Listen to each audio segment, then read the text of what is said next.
예. 고은영? 예. 김선? 아, 예. 김수경? 아, 예. 유지현? 예. 민지원? 박진환? 예. 박천우? 네. 배현석? 김우근? 예. 아, 예. 신중호? 네. 유민근? 네. 예. 유성빈? 네. 유성빈? 아, 예. 내가 얼굴을 기억 못해갖고 지금 보면 이경식? 네. 아, 예. 이은지? 아, 예. 이호성? 임대석? 네. 예. 장성훈? 네. 장원?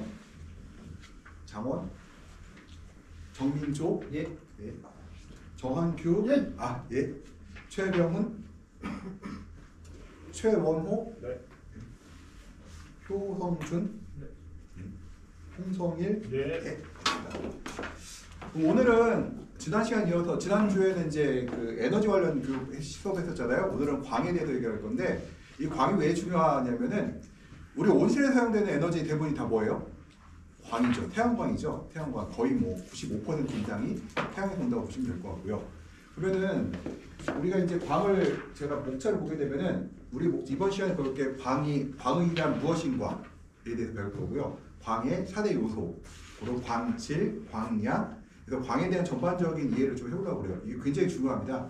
우리가 온실은요 통제를 할 때 뭐에 의해 통제할까요? 광에 의해 통제.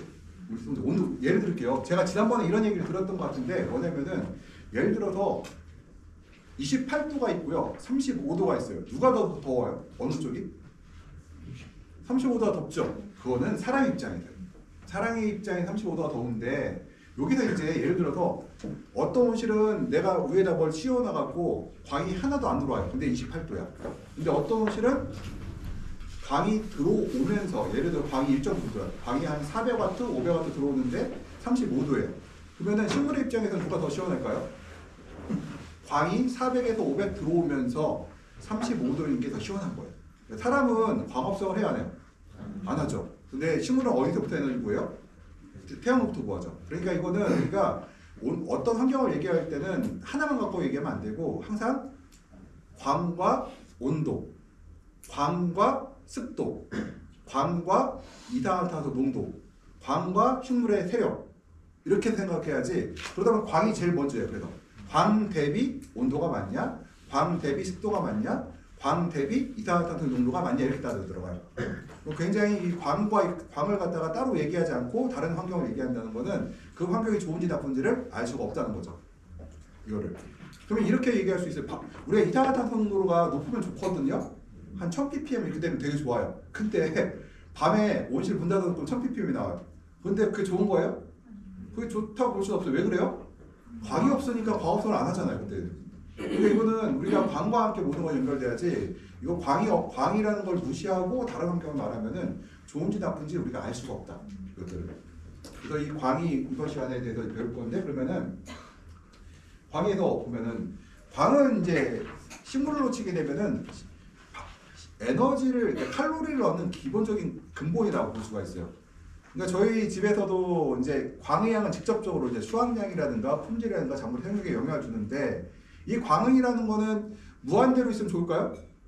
그건 아니라는 거예요. 우리가 밥을 한 가마니 내가 예를 들어 밥을 이만큼 했어요. 어머니가 밥을 많이 먹고 와라. 그러면 내가 이거를 다 먹을 수가 있나요? 내가 먹을 수 있는 양은 한정되어 있어요. 근데 여기 보시면은 뭐 한 4살짜리가 있고요. 20살짜리 청년이 있고 또 우리 정학균 사장님 같이 나이가 드신 분이 있단 말이에요. 그러면은 누가 제일 많이 먹어요?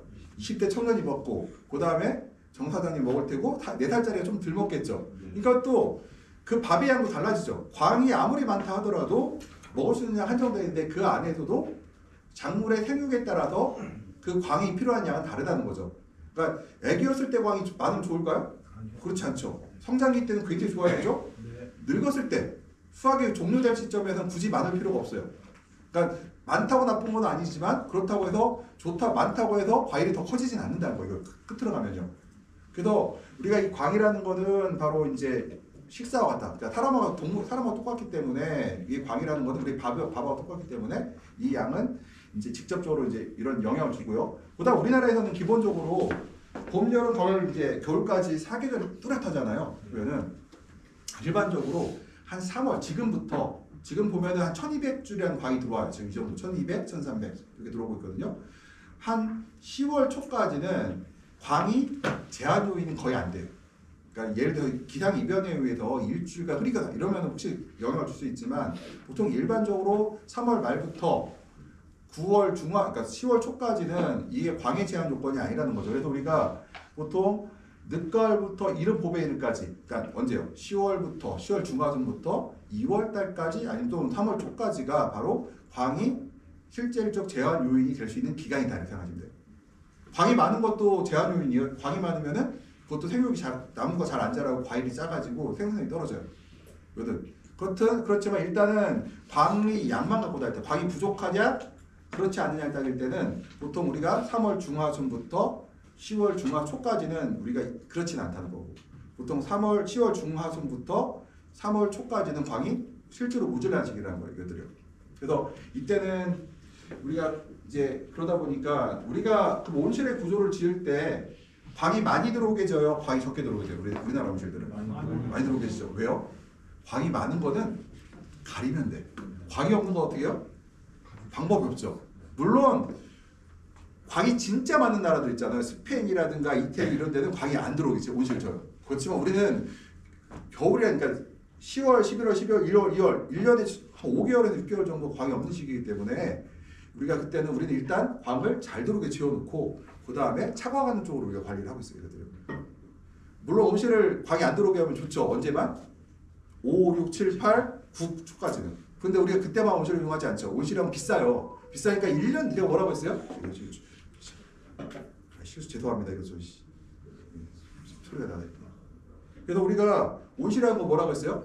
1년 내내 돌려야 된다. 그리고 1년 내내 돌려야 되는 하나 더 중요한 게 있어요. 거기서 추가적으로 수확 기간이 길어야 된다. 우리 재배 기간이 길어서는 안 돼. 수확 기간이 길어야 돼. 아까 우리 저기 김 선생님하고 좀 수업 해보셨잖아요. 근데 그런 얘기 나온 것 중에 하나가 어린이묘에 대한 이슈가 좀 있어요. 뭐냐면은 토마토하고 이런 과채류 또 파프리카에서 어린이묘를 심는 게 어떠냐의 얘기가 나오는데 그 어린이묘에 대한 이슈가 어린이묘가 심어놓으면 일단 묘값도 싸고 괜찮거든요. 근데 그 이슈가 있었을까 없을까 과거에 있었어요. 근데 우리가 확산이 되지 못한 이유가 바로 수확 기간에 문제가 발생해요. 왜냐면은 어린묘를 심게 되면은 아무래도 내가 예를 들어서 토마토가 20일짜리 묘를 심었어요. 근데 보통 40일짜리 45일을 심거든요. 20일 차이가 나죠. 20일, 25일 차이가. 그러면은 정식했을 때 최소 보름 정도의 수확 기간이 짧아진 단점들이 있어요. 그럼 우리가 묘값 조금 아끼고 초기가 좀 편하긴 하지만 실제로는 우리가 두 아방토 내면은 1헥타에 한 5천만 원 정도 내가 손실을 보거든요. 그러니까 그렇게까지는 할 수가 없다는 거죠. 그래서 우리가 1년 내내 온실을 돌려야 되고 또 하나가 수확 기간이 더 길어야 되고, 그러니까 우리가 그래서 요새 최근 추세는 뭐 그래서 일단은 쓸데없는 나갔는데요. 그 나중에 또 다시 말씀드릴게요. 아무튼 그 어린 묘보다는 큰 묘를 키우는데 그 이유가 바로 재배 기간을 그러니까 수확 기간을 늘리라고 하는 게 있고요. 그러면은 우리가 빛과 작물의 관계를 보면은 일단 우리가 그 빛과 식물의 관계에서 생리적인 관계를 볼 수가 있고요. 물리적인 관계를 볼 수 있어요. 그러니까 생리적인 관계랑 물리적 관계를 두 개 다 봐야 되거든요. 생리적 관계는 뭐예요? 식물에서 호르몬이 나와서 어떤 역할을 하는 것들, 꽃이 피거나 지는 것, 꽃이 피거나 착과되거나 잎의 모양이 변하는 것들은 바로 생리적인 것들이죠. 근데 증산이라든가 광화, 증산 같은 거, 식물체가 물을 하늘로 날리는 것들, 이런 것들은 물리적 법칙이거든요. 그건 나중에 다시 물리적 법칙에 설명을 할 건데 바로 여기서는 생리적 관계를 얘기하려고 해요. 우리가 식물은 광합성이라든가 광주기라든가 이거는 이제 기관 형성이나 이런 것들은 바로 광질, 광량, 일장력을 받는데 이건 바로 생리적 영향을 준다는 거죠. 국화 보세요. 국화는 언제 펴요? 해가 짧아져야 피죠. 보리는 어때요? 보리나 이런 것들은 해가 길어져야 되죠. 그리고 토마토는 어때요? 상관없죠. 오이 것도 상관없어요. 이거는 광양, 충분히 광합성만 하면 꽃이 피고 지고 이렇게 돼요. 이거는 광하고 상관없이 에너지가 있냐 없냐에 따라 변화되는 것들인데 우리가 이런 것들을 이건 생리적 변화라고 하죠. 그래서 광합성은 당연히 생리적 반응이고 과화유도 꽃이 필 건가 말 것인가에 결정하는데 꽃이 많으면은요. 자, 빛이 많으면 식물은 일반적으로 꽃을 많이 피려고 그래요. 햇빛이 없으면 식물은 꽃을 적게 피려고요. 그럼 여기서 하나 설명 또 부를 게 있어요. 그러면 이게 절대 광량이냐? 물론 절대 광량에 영향을 미치죠. 그러니까 1000W냐 600W냐 영향을 받을 거예요. 근데 600W, 그러니까 400W, 예를 들어서 300W의 광, 200W라고 쳐. 200W예요. 지금 200W는 광이 적은 거거든요. 200W인데 경우에 따라서는 식물이 같은, 그러니까 내가 똑같은 식물을 심었음에도 불구하고 200W에도 광이 많다고 느끼게 할 수 있는 방법이 있어요. 뭘까요? 뭐냐? 잎을 따버리면 돼요. 잎을 따버리면 식물은 같은 200W에서 5장 있는 애와 10장 있는 애가 있으면 5장 있는 애가 광이 많다고 느끼고 꽃을 만들어내요. 그럼 우리 딸기에서 어떻게 해야 돼요? 꽃이 안 핀다. 잎을 쳐버리면 돼요. 토마토도 어떻게 해요? 잎을 쳐버리면은 식물이 햇빛이 많다고 느끼고 바로 이 화합부가 발생시키죠. 그들요. 근데 종자발효 같은 경우도 있는데 이건 우리 학부 학생들은 별로 큰 의미는 없는데요. 어떤 식물을 토마토 같은 경우는 햇빛이 없어야 종자가 발화가 되고 어떤 작물은 햇빛이 있어야 발화가 되는데 일반적으로는 거의 햇빛이 없어야 발화가 되거든요. 근데 이거는 뭐 거의 신경 쓸 건 없을 것 같아요. 우리가 종자 발화에도 영향을 준다 정도만 알고 있으면 될 것 같고요. 엽록생성, 우리가 햇빛을 많이 보는 곳의 나무들은 색깔이 진하고요. 그렇지 않은 곳은 연하거든요. 이 얘기를 하는 거고, 불광성이라는 거는 우리 옛날 초등학교 때 배우죠. 여기 화분 보면 화분 갖다 놓고 그 창가에 놓으면 나무들이 어떻게 해요? 해가 뜨는 쪽으로 이렇게 휘어지잖아요. 그래서 이파리도 보게 되면 해가 지는 쪽, 그래도 화분에 저기 베란다에 놓으면은 햇빛을 보는 쪽의 이파리가 쭉 더 그쪽으로 더 커지는 걸 볼 수가 있어요. 그걸 우리가 불광성이라고 하죠. 이런 것들요. 그래서 이거는 바로 생리적인 영향을 얘기하는 것입니다. 광과 형태 변화라고 보면은 광 형태 형성에서 광 변화에 의해서 새로운 기관 또는 분화 또는 형태 현상을 일으키는 것들, 즉 빛으로 인해서 모양이 변하는 것들인데요. 대표적인 게 이제 식물 광 형태 발생, 그러니까 생식이나 영양인자를 우리가 바뀌는 것을 아까 꽃이 피냐 마냐 이것을 이제 얘기했었고요. 식물의 광 형태 발생 같은 경우는 이제 화학 불광성 같은 거, 불광성이나 이거 일장 파장이 중요하다고 되어 있는데요. 이 광의 형태, 그러니까 일장이나 파장, 파장은 뭐예요? 적외선이냐 자외선이냐 가시광선이냐에 따라서 이제 가시광선에서 더 많은 꽃을 피거든요. 이것들은 적외선은 꽃을 별로 못 펴요. 이 파장, 일장은 뭐예요? 길이에 얘기한 거고요. 가지는 자외선 또 하나가 재밌는 게 착색과 관련인데요. 상추 재배하신 분이 아마 있을 거예요. 아마 아버님들이. 그러면은 청상추하고 적상추가 있는데 적상추 같은 경우는 UV를, 그러니까 자외선을 쏘아줘야 더 좋다고 그래요. 색깔이 이쁘게 나온다고 하는데, 그래서 얘기 들어보면 유료온실에서 생산된 것이 뭐 색깔이 안 좋다 뭐 이런 얘기가 있는데 실제는 그렇지 않아요. 우리가 뭐 이론상으로는 그렇다고 하는데 특별히 가지가 그렇거든요. 가지 자색 돌죠. 네. 가지가 유료온실에서 색깔이 이쁘지 않다는 얘기들은 이론적으로 있는데 실질적으로는 그렇진 않더라고요. 뭐 유료온실 가지가 더 색깔이 진하지 않고 이런 건 없는데 이론적으로는 뭐냐? 유리는 자외선을 통과해 못해요. 유리는 통과를 못해요. 그래서 우리가 안경 쓰시는 분들 있죠. 백내장 안 와요. 저는 백내장이 와요. 왜냐? 유리잖아요. 유리는 자외선이 못 들어와요. 저는 눈을 다 피고 다니잖아요. 자외선이 계속 들어오거든요. 그래서 저 같은 사람은 선글라스를 반드시 껴야 되고, 여기 안경 쓰시는 분들은 사실 선글라스 들어가서 안 껴도 돼요. 눈이 부실 뿐이지 자외선 안 들어오거든요. 그래서 참고로 하나 더 말씀드릴게요. 여기 온실 들어갈 때 안경 안 쓰는 분들은 저기 선글라스 끼고 들어가세요. 이거는 우리나라에서는 선글라스가 이게 무슨 뭐라고 하냐 그냥 폼으로 생각하는데 온실에서는 꼭 끼셔야 돼요. 그 이유가 있어요. 유리는, 그러니까 비닐이 있잖아요. 그 자재가 광을 불절하거든요. 그래서 온실 안에 들어가면 눈으로 자외선이 더 들어와요. 왜냐하면 이렇게 들어오는 게 아니라 꺾어서 이렇게 들어와요. 눈에 보이지 않는 자외선이 많이 들어오니까 쓰셔야 되고, 그래서 저는 요즘에 이제 온실 들어갈 때는 항상 이제 선글라스 갖고 가긴 하는데 그게 습관이 돼가지고 잘은 안 되더라고요. 아무튼 이제 가시광선 자외선 얘기했고요. 광주기성은 주광과 야간의 길이에 따라서 이제 변화되는 것들인데 장애성 식물이 있고요, 단일성 식물이 있고요, 그다음 중성 식물이 있는데 우리 과채로에서 재배되는 작물들은 거의 다 중일성이에요. 토마토나 오이 같은 경우는 뭐 고추라든가 뭐 파프리카 이런 거 다 중일성이고, 그러니까 식물이 영양 상태만 좋으면 꽃을 피고 과일을 달거든요. 근데 이 장일성, 단일성은 그렇지 않죠. 단일성 같은 경우는. 요새 이제 장일성, 단일성 하는 것 중에서 앞으로 우리 이제 20대 초반인 학생들은 해당이 될지 모르겠는데요. 요새 이제 대마 관련해서 이제 이슈가 좀 나오고 있는데, 대마가 장일성, 단일성, 단일성이거든요. 그 광조절을 해줘야 이제 꽃이 펴요. 이것들 꽃이 피는데 꽃이 펴야 그 열매 꽃에서 나오는 그 꽃받침에서 약성분이 들어있다고 하더라고요. 그래서 이제 굳이 얘기하면 대마 정도 할 수가 있고 우리가 말하는 뭐 토마토나 오이, 뭐 파프리카, 상추 뭐 이런 거 전혀 판 거 없어요. 이것들은요. 거의. 이제 꽃에서는 많이 관계가 있죠. 꽃들은. 그다음 불광석이랑 아까 말씀드렸듯이 햇빛을 보는 쪽, 햇빛이 있는 쪽으로 꺾이는 것들을 불광석이라고 하고요. 그다음 우리가 이제 광의 성질에서 얘기를 할 때 우리가 이런 얘기합니다. 광은 입자이자 파장이다. 딱 한 줄, 이거 한 줄 기억하셔야 돼요. 입자이다 파장이다. 제가 이제 가로치고 문제 될 거예요. 입자이다 가로치고 파장이다. 그러니까 광은요 입자적 성질도 있고요 파장의 성격도 있어요.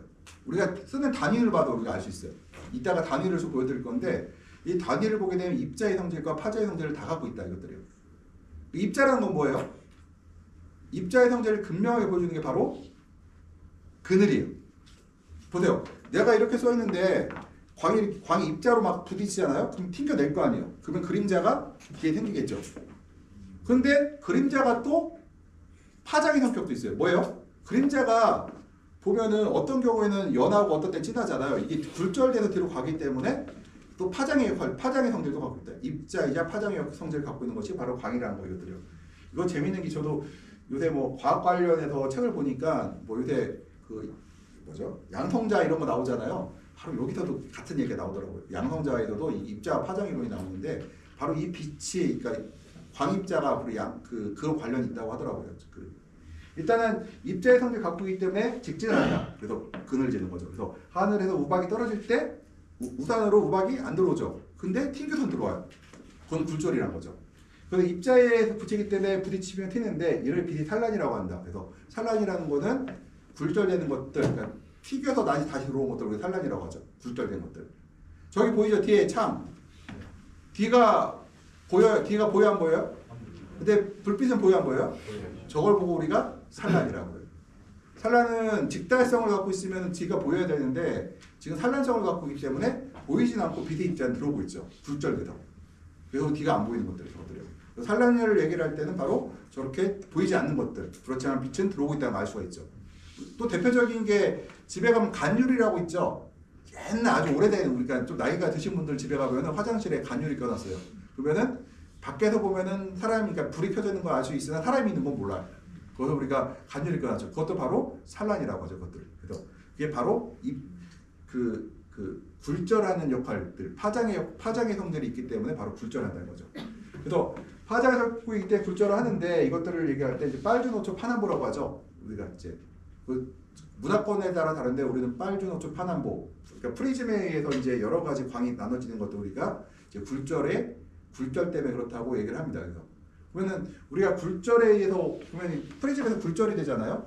왜 굴절이 될까요? 어떤 거는 많이 꺾이고 어떤 건 덜 꺾이죠. 파장이 큰 것이 많이 꺾일까요?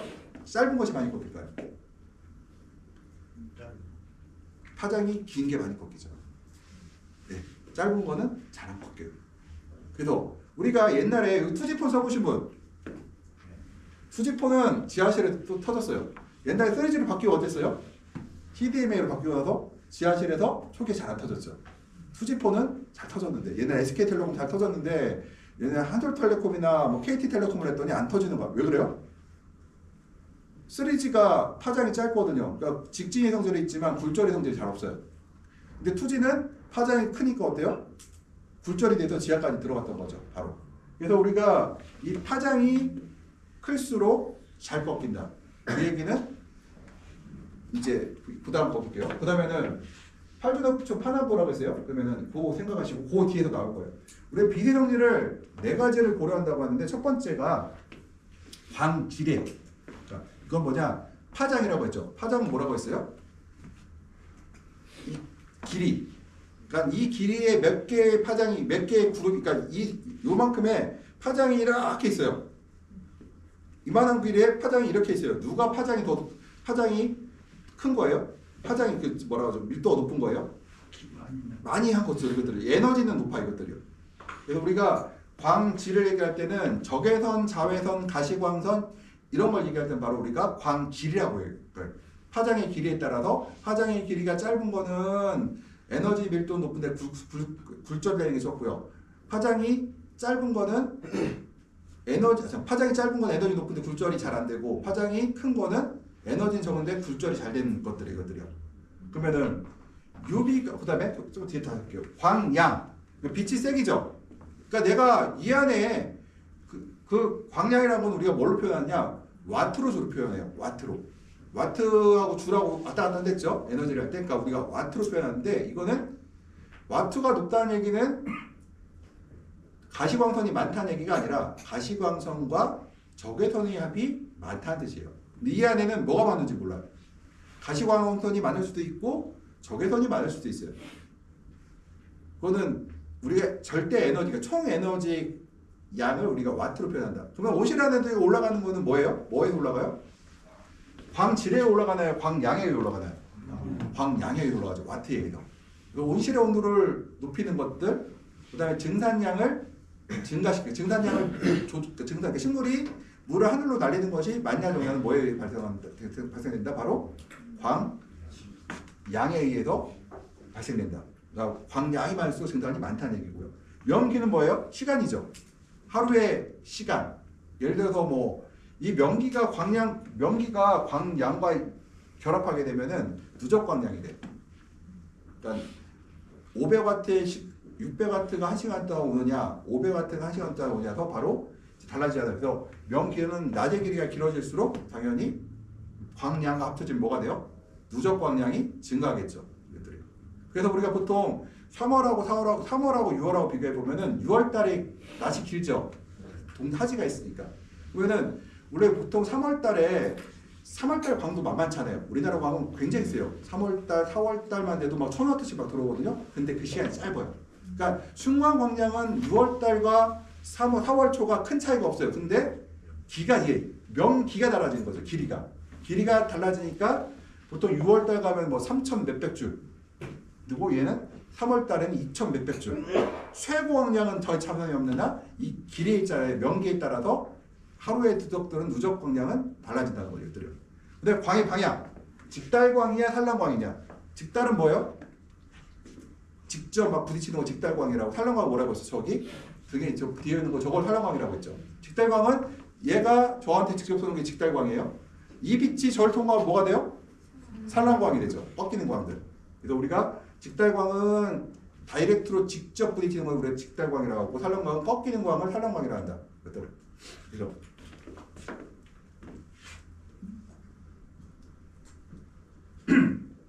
그래서 여기서 이제 광도는 빛이 세기, 빛이 강한 광도가 높다.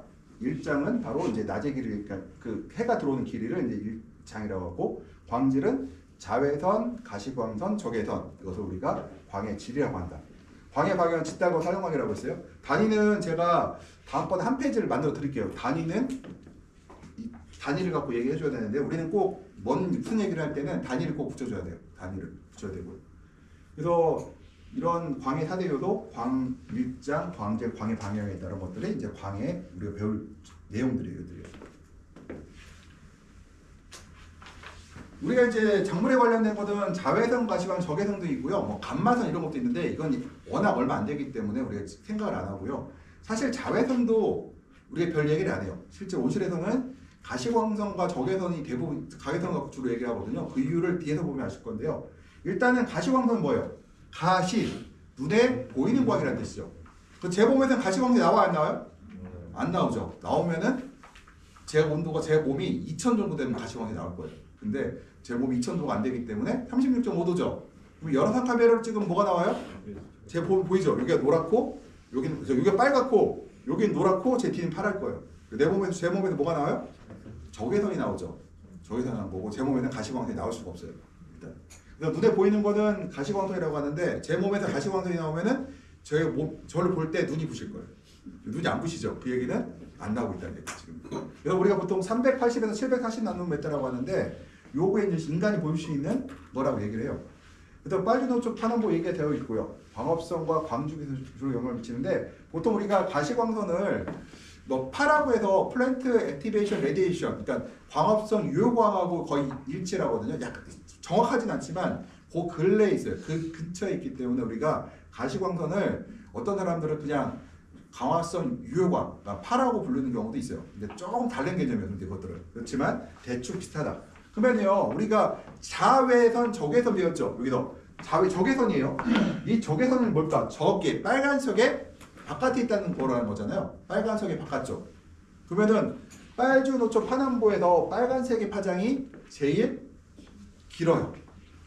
그러면 이것보다 그러면은 적외선은 빨간색보다 파장이 길까요, 짧을까요? 길죠. 예. 빨주노초 파남보에 빨간색의 바깥쪽에 있으면 당연히 예, 길죠. 그걸 우리가 적외선이라고 불러요. 그러면은 빨주노초 파남보 있죠. 보색을 우리 자색이라고 하잖아요. 자색의 바깥에 있는 걸 뭐라고 해요, 우리가? 자외선이라고 하죠. 얘는 보라색보다 파장이 짧은 광선이죠. 그러니까 빨간 거 어때요? 요새 이제 자외선과 적외선을 여기 설명을 드리면은 적외선은 파장이 짧은 대신에 뭐라고 했어요? 에너지가 밀집해 있다고 했죠. 그러면 여기 있으면은 에너지가 계속 굴절은 안 돼요. 잘. 부딪히면 어떻게 돼요? 피부 안으로 에너지가 들어가겠죠. 피부 안으로 에너지가 들어가면 어떻게 될까요? 피부가 속 내피가 화상을 입겠죠. 그래서 자외선이 위험한 거예요. 적외선 뭐예요? 들어가요, 못 들어가요? 못 들어가니까 어때요? 껍데기만 태우죠. 그러니까 껍데기가 시커매지는 거는 뭐다? 적외선. 자외선 뭐예요? 속 내피를 태우죠. 그러니까 어떻게 돼요? 피부암을 일으키고 여러 가지 염증을 일으키죠. 그래서 우리가 자외선, 적외선을 얘기를 할 때 저외선 그게 뜻이 적외선은 빨간색의 바깥에 있는 광선, 자외선은 보라색의 바깥에 있는 광선인데 파장이 짧은 대신 에너지가 높아서 피부에 침투할 수 있다는 거고 이거들요. 근데 자외선이라는 거는 파장이 짧다고 그랬잖아요. 물속에서 머리 갈까 못 갈까요? 물속에서 파장이 짧으니까 못 가요. 그래서 우리가 실제로 바닷속 옛날 우리 생명체가 바닷속에 있었던 물속에 있었던 이유 중에 하나가 지구로 들어온 자외선을 버틸 수가 없어서 물속에 있었다는 얘기도 있어요. 그래서 이제 인류가 동물들이 바깥으로 나오면서 이 자외선에 대한 대책을 세우게 된 피부를 두껍게 만든 이런 것들이 있었다고 얘기를 하더라고요. 근데 아무튼 자외선 가시면 적외선이 있고요. 그러면은 이제